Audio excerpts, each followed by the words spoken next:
Doctor Seymour Tracy एक आम American व्यक्ति हैं। ये मिडवेस्ट के एक सब अर्बन टाउन में 2 बेडरूम वाले घर में रहते हैं। ये हर रोज सुबह उठकर काम पर जाते हैं और शाम को अपने परिवार के संग समय बिताते हैं। बाहर से दिखने में सीमोर और उनका परिवार बहुत ही नॉर्मल लगता है, लेकिन रियलिटी में इनके परिवार और नेबरहुड के बारे में कुछ ऐसी चीजें हैं जो बहुत ही एबनॉर्मल हैं। सीमोर ट्रेसी केवल एक ऑफिस वर्कर नहीं है। इन्हें एससीपी फाउंडेशन में एक रिसर्चर के तौर पर अप्लाई भी किया गया है। उनका नेबरहुड ऑर्डिनरी नहीं था, बल्कि ये एक फंक्शनिंग साइट 11 सैटेलाइट फैसिलिटी है, जिसे SCP-3082 को कंटेन और मॉनिटर करने के लिए फाउंडेशन द्वारा मेंटेन किया गया है। SCP-3082 एक ऑर्डिनरी ट्री हाउस है। इसका साइज 2 मीटर बाय 2 मीटर है और ये आम चेरी वुड की लकड़ियों से बना हुआ है।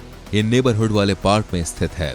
आपको ऐसा लग रहा होगा कि अगर किसी एनोमली को मेंटेन करने के लिए पूरे नेबरहुड की जरूरत पड़े तो फिर इसे कंटेन कर पाना काफी मुश्किल होगा, लेकिन वाकई में SCP-3082 केवल एक यूक्लिड क्लास एनोमली है। फाउंडेशन स्टैंडर्ड के हिसाब से इसे आसानी से कैद करके रखा जा सकता है। इस SCP के आसपास के सारे घरों में केवल फाउंडेशन के ही पर्सनल और उनके परिवार रहते हैं। ऐसा सिर्फ इसलिए किया गया है ताकि ये नेबरहुड देखने में पूरी तरह से नॉर्मल लगे।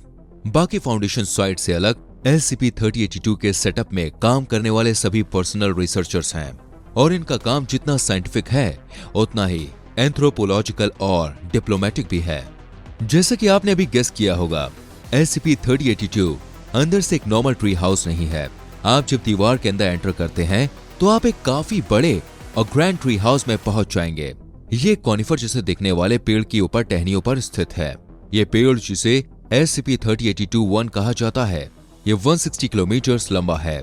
इसकी स्पीशीज का तो पता नहीं है, पर ऐसा लगता है कि इस पर कई और प्लांट्स को ग्राफ्ट किया गया था और इसके तने से कई पेड़ निकल भी रहे हैं। इनमें से कई प्लांट्स में फ्रूट्स निकलते हैं। कुछ प्लांट्स ऐसे हैं जो पिचर प्लांट की तरह दिखते हैं। ये फ्रेश पानी को होल्ड और कलेक्ट कर सकते हैं। ये प्लांट सिर्फ 3082 में रहने वाले लोगों को सस्टेन करते हैं। ये एक कॉलोनी है जिसमें 74 बच्चे रहते हैं और इन सब के उम्र 4 से 12 साल के बीच में है। ये बच्चे SCP-3082-1 की टहनियों के बीच मौजूद ट्री हाउसेस के गांव में रहते हैं।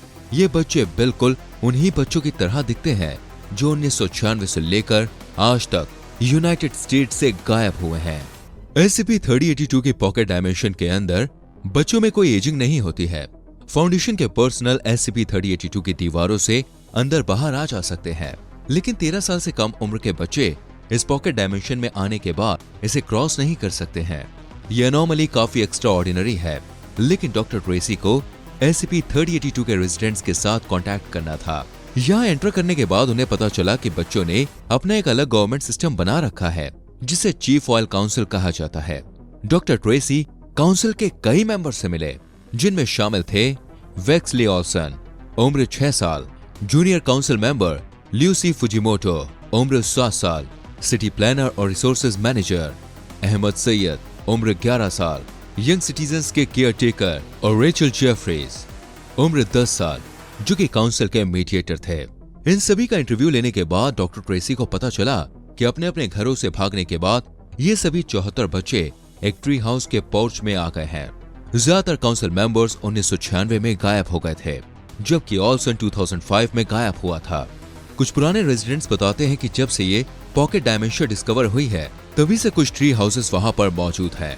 पॉकेट डायमेंशन के अंदर चीफ रॉयल काउंसिल के original leader area Morrison Ohio की 12 साल की लड़की पहले से ही एग्जिस्ट करती थी। फाउंडेशन मॉरिसन से बात करने के लिए काफी उत्सुक था, क्योंकि इसी ने सबसे पहले SCP-3082 को डिस्कवर किया था। लेकिन जब डॉक्टर ट्रेसी ने बाकी बच्चों से पूछा कि ये कहाँ थी, तो उन्होंने कहा कि उन्हें इसके बारे में कुछ भी पता नहीं था। सैयद और जेफरी के अनुसार फाउंडेशन के आने से 5 महीने पहले ही मॉरिसन ने कॉलोनी छोड़ दी थी। ये किसी को नहीं पता था कि वो कहाँ गई थी, क्योंकि फाउंडेशन द्वारा कंडक्ट किए गए ड्रोन एक्सप्लोरेशन से पता चला कि पॉकेट डायमेंशन के अंदर कई मीलों तक SCP-3082-1 ही केवल इकलौती जिंदा चीज थी। ये ट्री तो काफी बढ़िया था, लेकिन इसके आसपास का इलाका फ्लैट और बंजर था। मॉरिसन की हिस्ट्री में और रिसर्च करने के बाद पता चला कि उसकी छोटी बहन जैकलिन मॉरिसन भी उसी रात गायब हुई थी, लेकिन ऐसा कोई भी सबूत नहीं था कि जैकलिन ने कभी भी SCP-3082 में एंटर किया था। फाउंडेशन ने इस पैकेट डायमेंशन के सिटीजन्स के साथ डिप्लोमेटिक रिलेशंस बनाए रखते हुए SCP-3082-1 की बायोलॉजी पर रिसर्च करना जारी रखा। एडल्ट्स की माने तो आसानी से अंदर बाहर आ जा सकते थे। इसी बात का फायदा उठाते हुए फाउंडेशन ने चीफ रॉयल काउंसिल के साथ मिलकर कुछ काम करना शुरू किया, जैसे कि रोप ब्रिज सिस्टम की वेट लिमिट को इम्प्रूव करना, बच्चों के लिए सप्लाईज प्रोवाइड करना, जैसे खाना, कपड़े और मेडिकल इक्विपमेंट। इन सभी से बच्चों को काफी मदद मिली। इनमें से कई बच्चों की तो लगभग 10 सालों से किसी ने देख रेख नहीं की। एग्जाम्पल के लिए सैयद कई सालों पहले गिरा था और उसका पैर टूट गया था। तब से उसको हड्डी खिसक जाने का दर्द होता था, पर इस कॉन्टैक्ट का एक साइड इफेक्ट भी हुआ। फाउंडेशन ने पूरी कोशिश की कि वो 3082 की पॉलिटिक्स में इन्वॉल्व ना हो, लेकिन डॉक्टर ट्रेसी के इंटरव्यू से पता चला कि फाउंडेशन की मौजूदगी की वजह से चीफ रॉयल काउंसिल में कुछ दिक्कतें होने लगी थी।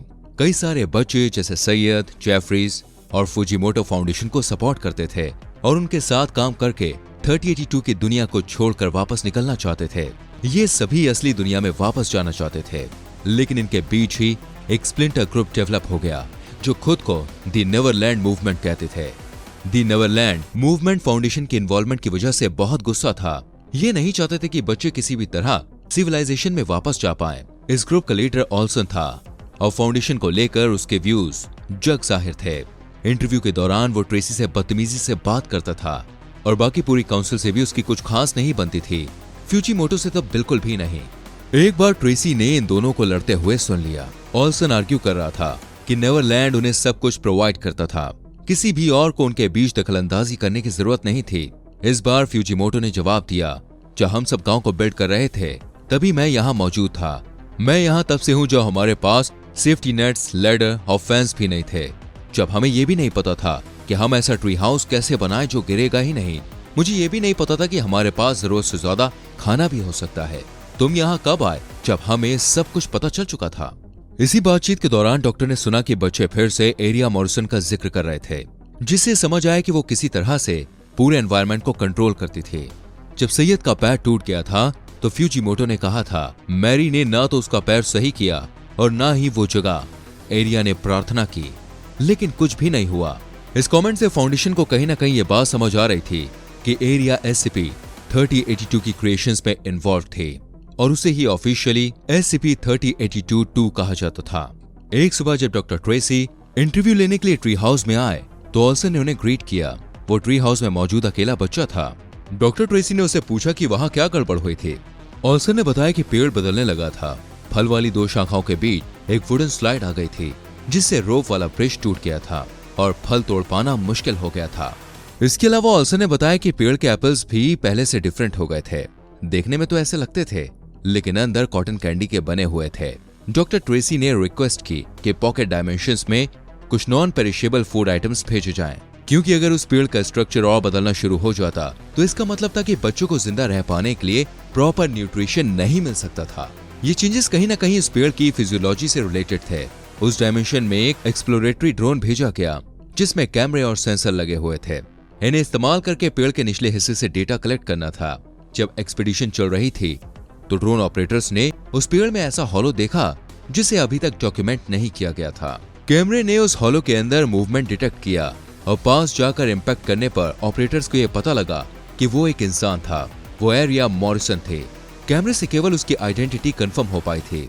एक गिरते हुए वाटरमेलन की वजह से ड्रोन नॉकआउट हो गया और फीट कट हो गई। रिप्लेसमेंट ड्रोन की रिक्वेस्ट करने से पहले ही वो टूटा हुआ ड्रोन फिर से ट्रांसमिट करने लग गया। मॉरिसन कैमरे में सामने थी और उसने डक टेप का एक रोल पकड़ा हुआ था। उसने कैमरे को बताया कि उसी ने ड्रोन को रिवायर किया था ताकि कैमरा फिर से चालू हो जाए। उसने ड्रोन फैन के कुछ ब्लेड भी हटा दिए थे।